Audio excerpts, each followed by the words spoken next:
വിലങ്ങാടുള്ള ജോഷി എന്ന കർഷകൻ കുരങ്ങിനെ പേടിച്ച് തെങ്ങിന്റെ തലയെടുത്തു. പറമ്പിലെ 20-ലധികം തെങ്ങ് മണ്ടയില്ലാതെ വെറുതെയായി.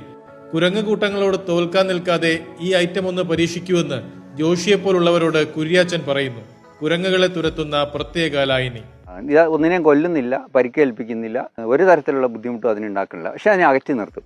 20 ലിറ്ററിന്റെ ഒരു വീപ്പയിലേക്ക് ഈ ലായനി ഉണ്ടാക്കാൻ എന്തൊക്കെ വേണമെന്ന് കേൾക്കാം.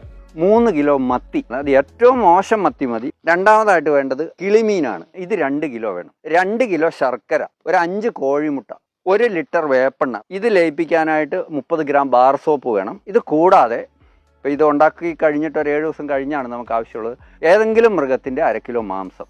എങ്ങനെയാണ് അതിന്റെ രീതി?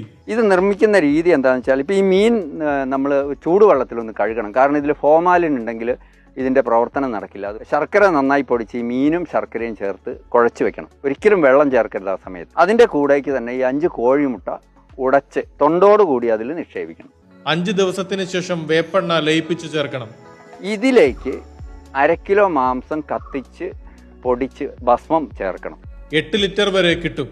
1 ലിറ്റർ 10 ലിറ്റർ വെള്ളത്തിൽ നേർപ്പിച്ച് അങ്ങടിക്കണം. ഈ എണ്ണ ചേരുന്ന മീനിൻ്റെ നെയ്യും എണ്ണയും എല്ലാം കൂടി ചേരുന്നതായതുകൊണ്ട് ഇത് ഉണങ്ങിപ്പോവില്ല. ഇത് ഇലകളിൽ ഇങ്ങനെ പറ്റിപ്പിടിച്ചിരിക്കത്തേ ഉള്ളൂ. കുരങ്ങുകൾ സാധാരണ പോലെ വരും.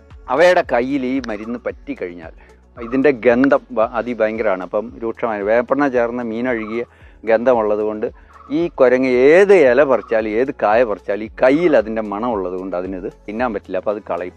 അപ്പോൾ ഈ ഗന്ധമുള്ളിടത്ത് ഇത് ഇര തേടി വരില്ല. ഒന്ന്. രണ്ടാമത്, ഇത് മേത്ത് പറ്റുന്ന കുരങ്ങിനെ മറ്റു കുരങ്ങുകൾ കൂടെ കൂട്ടില്ല. അത് തമ്മിലടിച്ച് തമ്മിൽ പിരിഞ്ഞു പോകും.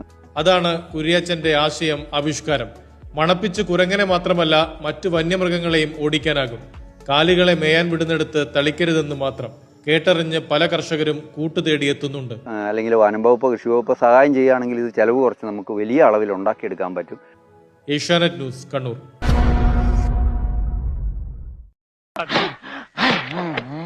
അതെ, അറിയാൻ പാടില്ലാണ്ട് ചോദിക്കുക. 2 വർഷമായിട്ട് ഇവിടെ അലക്കുന്നൊന്നുമില്ലേ? ഇനി ഡ്രസ്സ് അലക്കണ കാര്യം അലിച്ചിട്ട് ടെൻഷൻ ആവണ്ട കേട്ടോ. ഹോസ്റ്റലിൽ പഠിക്കുന്നവരാണോ നിങ്ങൾ, ഈ വീഡിയോ സ്കിപ്പ് ചെയ്യാതെ കണ്ടോളൂ. അതേപോലെ നമുക്ക് ഒറ്റക്ക് ജോലി സംബന്ധമായിട്ട് ഒറ്റക്ക് വിട്ടു നിന്ന് താമസിക്കുന്ന ആൾക്കാരാണെങ്കിലും ഈ വീഡിയോ സ്കിപ്പ് ചെയ്യണ്ട കേട്ടോ. അത് നമ്മുടെ അടുത്ത് വന്നിട്ടുണ്ട്. ഏറ്റവും ഉപകാരമുള്ള സാധനമാണ് നിങ്ങൾക്ക് പോർട്ടബിൾ വാഷിംഗ് മെഷീൻ. അതായത് നമുക്ക് സാധാരണ ഒരു ജോലി കഴിഞ്ഞ് വന്നാൽ, പഠിപ്പ് കഴിഞ്ഞ് വന്നിട്ട് ഹോസ്റ്റലിൽ നിൽക്കുമ്പോൾ നമുക്ക് ഏറ്റവും തലവേദനയുള്ള സംഭവമാണ് ഇനി ഡ്രസ്സൊക്കെ അലക്കി ഉണ്ടാക്കണ്ടേ. ഒരു ബേജാറില്ല, നമ്മളെ റൂമിൽ നിന്ന് തന്നെ നമുക്ക് അലക്കാൻ പറ്റും. ഒരു മൂലൊക്കെ ചെറിയൊരു സ്ഥലം മതി, നമ്മൾ ഈ പോർട്ടബിൾ വാഷിംഗ് മെഷീൻ ഇട്ട് ഇനി ഡ്രസ്സ് അലക്കാൻ മാത്രമല്ല ഡ്രസ്സ് ഉണക്കാനും പറ്റും. എല്ലാ സംവിധാനമുള്ള ഒരു അടിപൊളി ഐറ്റമാണ് നമ്മൾ ഐറ്റം കേട്ടോ. ഇതൊരു വാഷിംഗ് മെഷീൻ എന്ന് പറഞ്ഞു കഴിഞ്ഞാൽ ആർക്കും നെട്ടേക്കാരം. കാരണം നിങ്ങൾ